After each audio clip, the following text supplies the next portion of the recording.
In the face of the world turning a blind eye, a bunch of Australian-based journalists, 5 of them, young guys in their 20s, went to East Timor to find out what was going on. And they went to a small border town of Balibo. This is Dili, where we are, and this is Balibo, near the Indonesian border.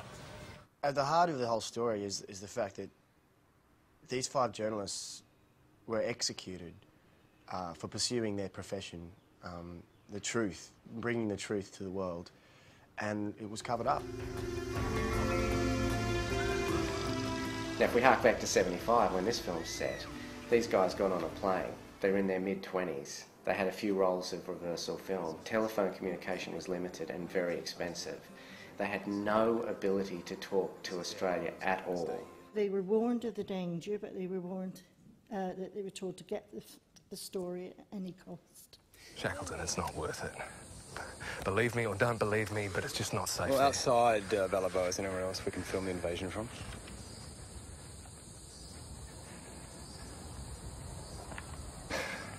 Let's go, boys.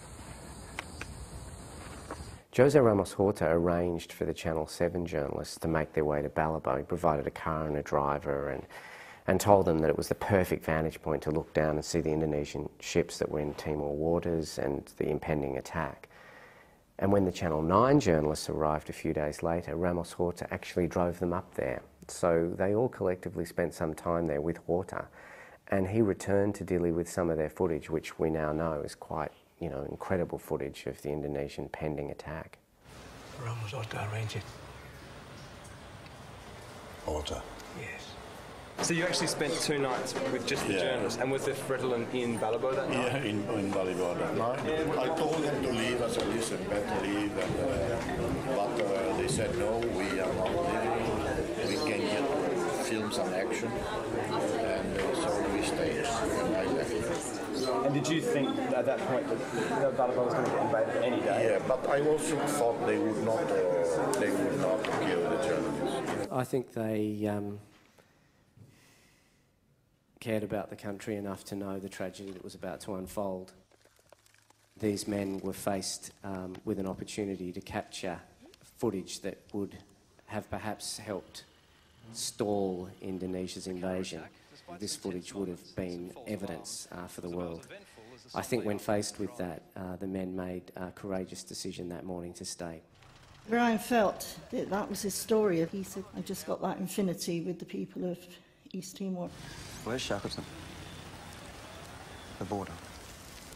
That's where the story is. That's where we're going. No, but Shackleton's crazy. He's just doing his job. Yeah, and we can't let him get out of there before we do. Did the fact that there were 2 networks there, 3 journalists were from Channel 7, 2 were from Channel 9, make it very difficult for them to pull out? And if there had been 1 network, perhaps they may have. John did tell Greg, if you don't get the story and someone else does, you're out of here. I do know that Tony Manatti, who was the ABC journalist there, he pulled himself out, and he was wrapped over the knuckles for it. If you go away and survive a thing like that and report it, you're a hero for the rest of your life. If you get killed, you're an idiot. Shouldn't have been. Chris came into my room at the Turismo, and he knocked on the door, and he came in and he just sat. I was working at the desk or something. He just sat on the end of the bed and started crying. And he said, they're all dead. And I said, who? And he said, we said, Balibo's been overrun. The Australian government was warned ahead of time. I think they were told by the Indonesian government, you have journalists here, we cannot offer protection to them, so you should get them out. And no effort was made to get them out at all. And after they went missing, there was no effort to try and even find them.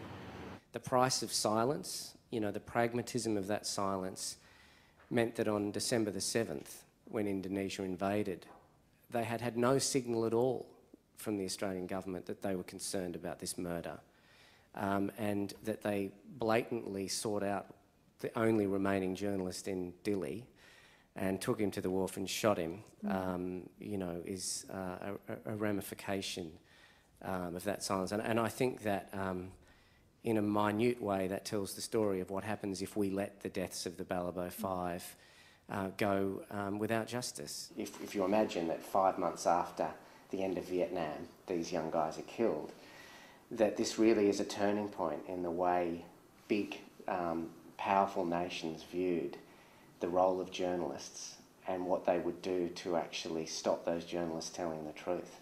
I think, you know, Indonesia had clearly seen that the Vietnam War had turned around because of what journalists had done. And so they executed these men.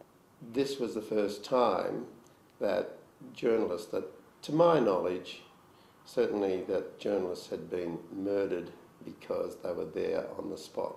I know that in the Vietnam War, I think there were 75 journalists were killed, but none of them were killed because they were journalists. Some people said perhaps it was their fault that they got killed. And I'm sorry, they were not doing a 9-to-5 job, they were doing a job employed by their Channel 9 and Channel 7. And that's a story that went through the years, that they were inexperienced and should not have been there. Really? They're journalists. They're supposed to be there. They're supposed to tell the truth. They're supposed to educate people on what they are not privy to. How is it that they're not supposed to be there? People were fed lies about what had actually happened to the journalists, that they were killed in crossfire, that it was part of a civil war, etc. And that cover-up more or less had continued for the next 30 years. 6 months ago they had an inquest, and in that inquest, finally, there was admissions by people that things were done incorrectly. There were admissions that there was, you know, some form of collusion between the Australian government and the Indonesian government. The Indonesian government just recently fessed up. They basically said, yes, we did all these things, but no one is going after the people who are still alive, who are war criminals and have been promoted and are now conducting the same kind of campaigns in Papua.